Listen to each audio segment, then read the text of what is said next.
आपकी बात में काफी दम है, मजा चुपचाप कभी नहीं लेना चाहिए। Shri Kapil Sibal. Thank you, Chairman, sir. I rise to oppose the bill and thank you for this opportunity to participate in this debate. मैं थोड़े संक्षेप में कुछ मुद्दे उठाना चाहता हूं, कोई विवादित बात नहीं करूंगा। समझ लीजिए कि मेरे पास कुछ संपत्ति है, मेरी प्रॉपर्टी है। मैं हिंदू हूं या मुसलमान हूं या ईसाई हूं या सिख हूं, मैं उसको चैरिटी में देना चाहता हूं, तो कौन उसको रोक सकता है? कोई नहीं रोक सकता।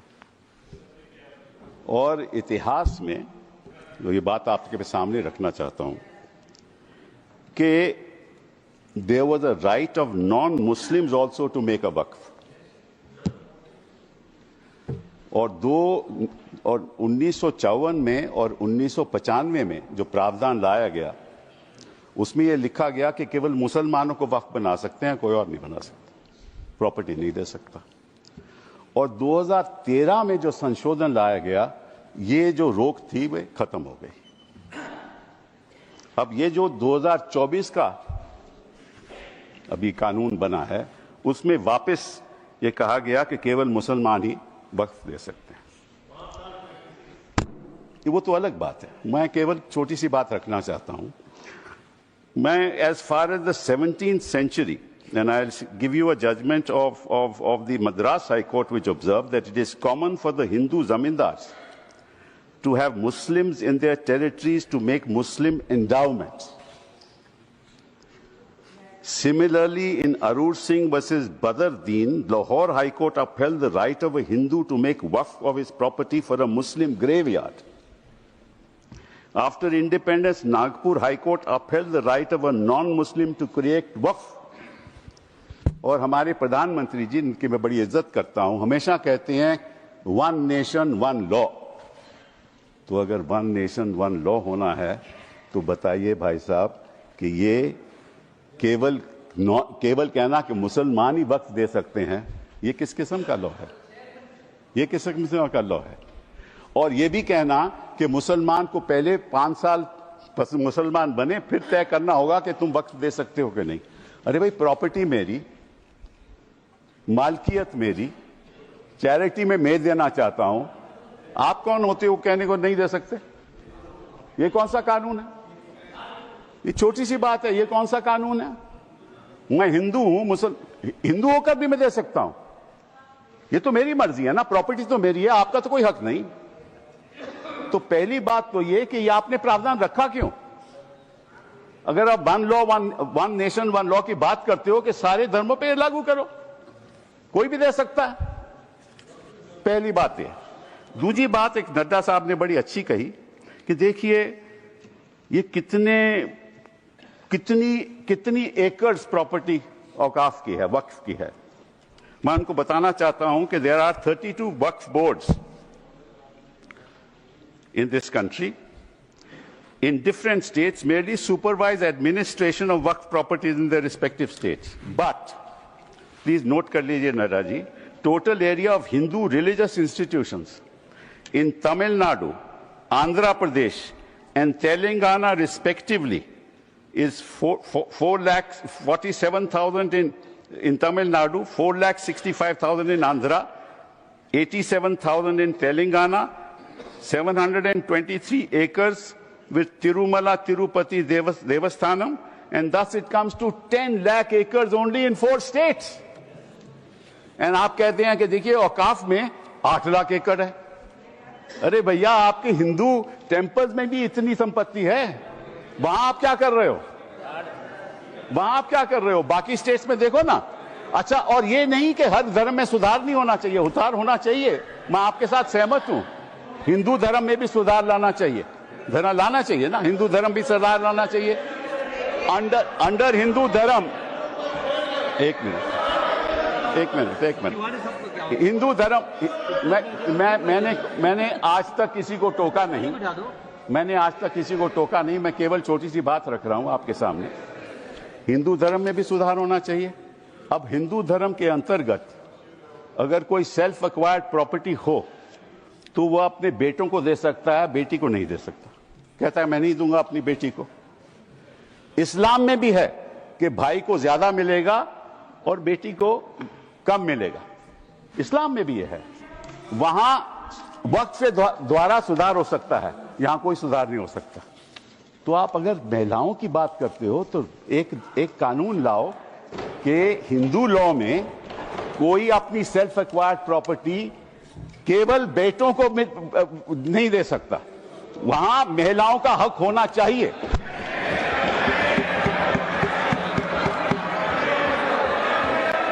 और आप हमें ये आश्वासन दो,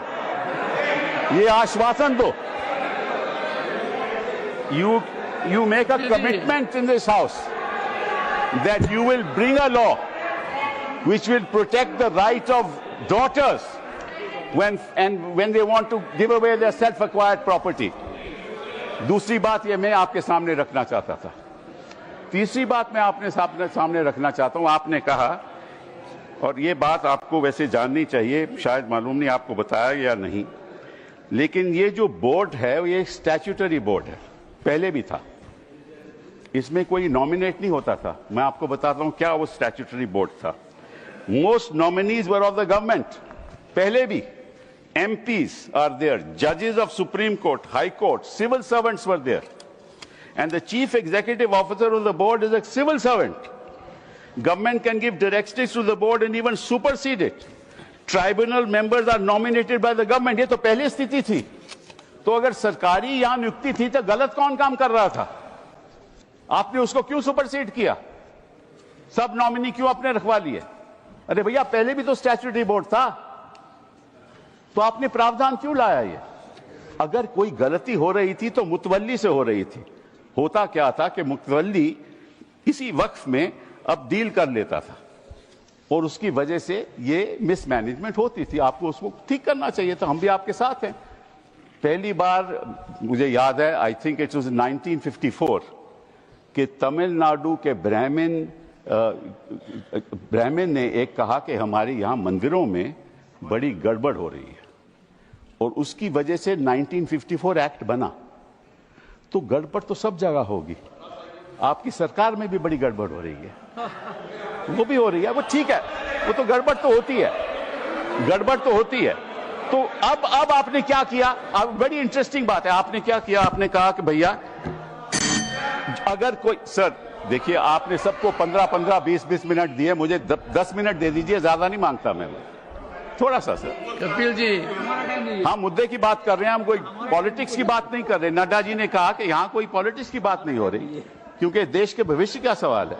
sir therefore the other thing I want to say कि पहले क्या होता था कि ये जो वक्फ प्रॉपर्टी पे इंक्रोचमेंट होती थी, अनऑथराइज्ड इंक्रोचमेंट होती थी, लोगों की अनऑथराइज्ड इंक्रोचमेंट, और सरकार भी इस पे कब्जा कर लेती थी।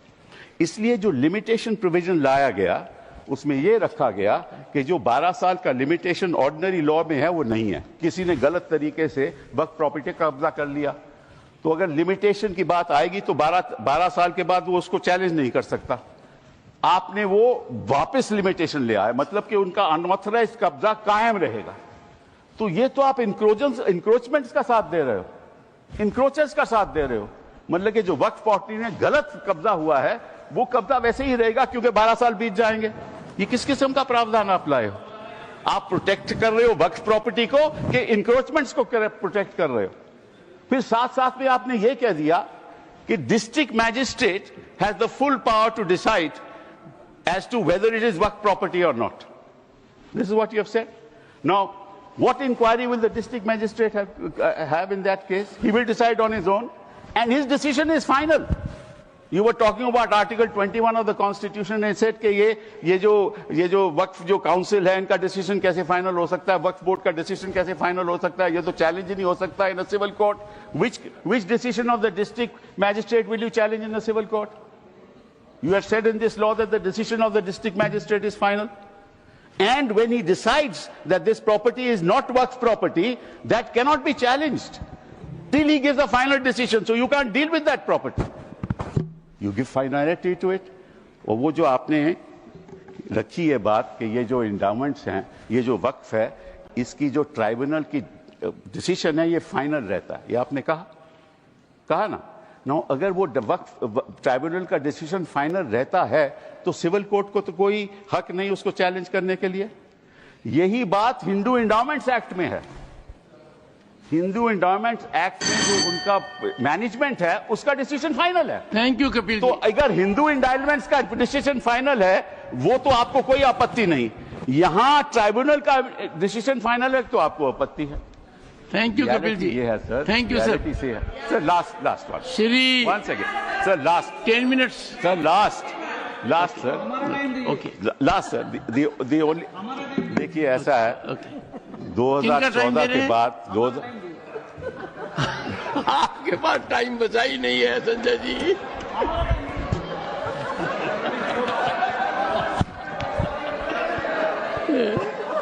Kapil ji, sir just give me a minute,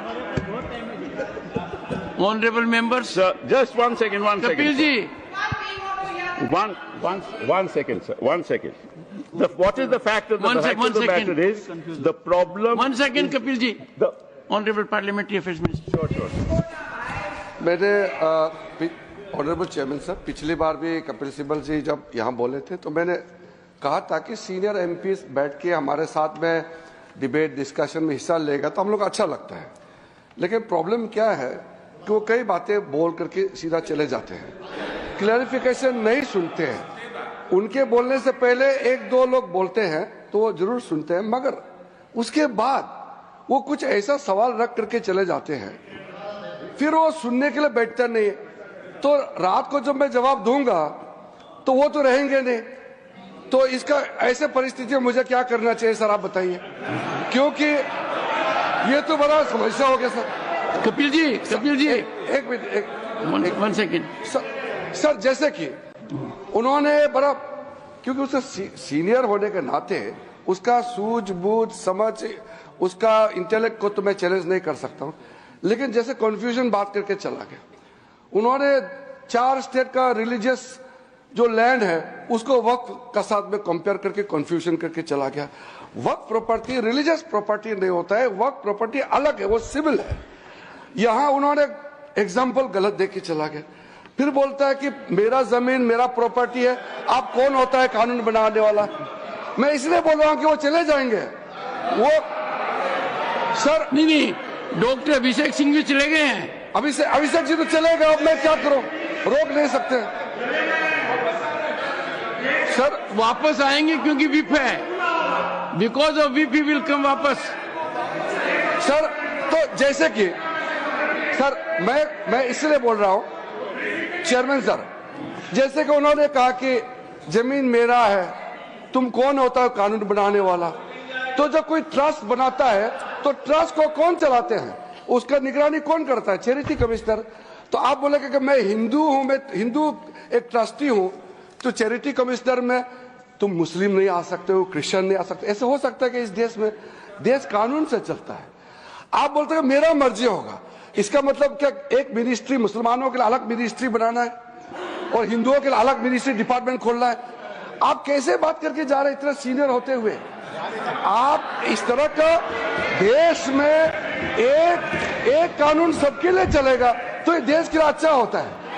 मैं डिटेल में जवाब दे सकता हूं, मगर ये मेरा रिप्लाई का टाइम नहीं है। लेकिन आप चले जाएंगे, इसलिए मैंने कहा कि इस तरह का आप बात रख करके चले जाएंगे, बाद में आप रिप्लाई नहीं सुनेंगे, फिर अधूरा हो जाएगा। इसलिए मैं ये कह रहा हूं। ऑनरेबल फाइनेंस मिनिस्टर पड़ेगा सर मुझे। I will come to you. मैं भी बीच में एक बार बोलूंगा। I will come to you honourable finance minister. Sir, I'm very sympathetic to Minority Affairs Minister, sir. Every time when finance-related matters also, I face this situation when I stand up to answer earnestly with all the questions being posed to me, concerned members are never there. So at least he had the courage to stand up and seek your permission to say. But there were 1 or 2 points on which I want to just give as much of clarification. As much as Minority Affairs Minister says, we are talking to a senior, very senior legal luminary. So I'll humbly submit my facts, if I heard him right, honorable member. In Tamil Nadu or in Andhra, and he also took the name of the Tirumala Tirupati Devasthanam. In all this, the HRNC is with the government. Government appointed people monitor it, they execute it, they run it. Second, Tirumala Tirupati Devasthanam, the executive officer, is appointed by the government of Andhra Pradesh. The endowment board has people who are appointed by the government of Andhra Pradesh, and the entire system is completely under the government of Andhra Pradesh, sir. So it is not as if, Hindus are not being touched at all, only Muslims are. No. There is a huge, in fact, it has led to a lot of feeling that Hindu pilgrims have started feeling that only our temples are being completely controlled by government and government appointed men. And it is leading to a lot of confusion among the Hindu pilgrims also. It's a matter of concern for all religion. So it is I'm responding to the honorable member who spoke. Anybody who has a comment to make on what I've said are welcome to seek the time from the chair rather than shout me down. And therefore, when I put the facts before, because he did refer to the southern states, the Hindu temples, and also took the name of TTD, the fact is this, sir. Kapilji. Now, Kapilji. The finance minister, what I said was that, yes, you're right, the temples are being managed by the government. So is the Waqf. That is precisely what I said. The statutory appointees are all by government. That is exactly the point I was making. That is exactly the point that I was making. That if the statutory appointees were all of the government, why did you want to bring this amendment in 2024? That's the point. And to you, sir, your answer to you, you said that there are trusts. Yes, there are trusts. But under the Code of Civil Procedure, when there is a trust, the property belongs to the trust. But there's a difference between Awqaf and trust. Awqaf, the land once donated, belongs to God. Please round up. It up. doesn't belong to the trust. Kapilji, round up now. Sir, it belongs to God. You cannot sell it ever. A trust can sell property. Waqf property cannot be sold. And Waqf property can be donated for religious purposes. It can be donated for shelter homes. It can be donated. Allow me. Don't interrupt now. It can be given for schools. It can be given for schools. It can be given for graveyards. It can be given for the benefit of women, and once given, it can't be taken back, unlike trusts. Thank you. So therefore, there's a difference. Thank you, Governor. No, sir, one last thing. Only one. Okay. Because, sir, they are and I'll come to vote against you, not to worry. And I listen to you. Now, one last thing, sir. They say we have abolished Waqfs by user. That's what they have said. Now, so there's a Supreme Court judgment that they rely upon. That is the Babri Masjid judgment. Please note, the Honourable Minority Affairs Minister should note, paragraph 1134 of the Babri Masjid judgment, which says Waqf by user is an accepted mode of creating a Waqf. Thank you, sir. Thank you. Please honour the judgment that you extol the virtues of to the rest of the country. Honour that judgment. And it says Waqf by user is a matter of evidence. And in fact, Waqf by user is established pursuant to the board, that is the board, statutory board, sending out special people who are assessors as to whether, in fact, this is an actual Waqf or not. Thank you, Kapilji. And these are specialists. Thank you. He must know. He's the minister. He must know the facts before he makes a statement. Thank you. These are specialists. You have abolished the specialists. Now the district management will decide, and what will happen? Kapilji, you said. You made your point. But this is not fair, sir. This is not fair. Thank you. They interrupted without knowing what an actual Waqf is. Kapil, they have no knowledge of what a Waqf is. He is comparing it with a trust. Waqf is not a trust at all. Sir, just 1 second. Last. No. 1 minute. Kapilji. Only 1 minute, sir. Only, not more than 1 minute. No, Kapilji. Sir, 1 minute. Kapilji. 1 minute. 1 minute. Kapilji, you have diverted yourself. No, you diverted. Mike. No, Kapilji. It can't. No, your time. 1 minute, sir. 3 minutes. Sir, you have given extended to 10 minutes. You have given half an hour to other people when you were to give 10 minutes. Give me 1. 3 minutes, sir. Problem. Shri Harish Biran, 7 minutes. Shri Harish Biran, please. Thank you. Waqf bill पर राज्यसभा में कपिल सिब्बल जी का जोरदार भाषण। मुसलमानों के लिए नसीहत है, ये सुने कितने अच्छी बातें बोल रहे हैं। और मुसलमान नेता और हमारे बहुत सारे नेता जो है खामोश बैठे हुए हैं।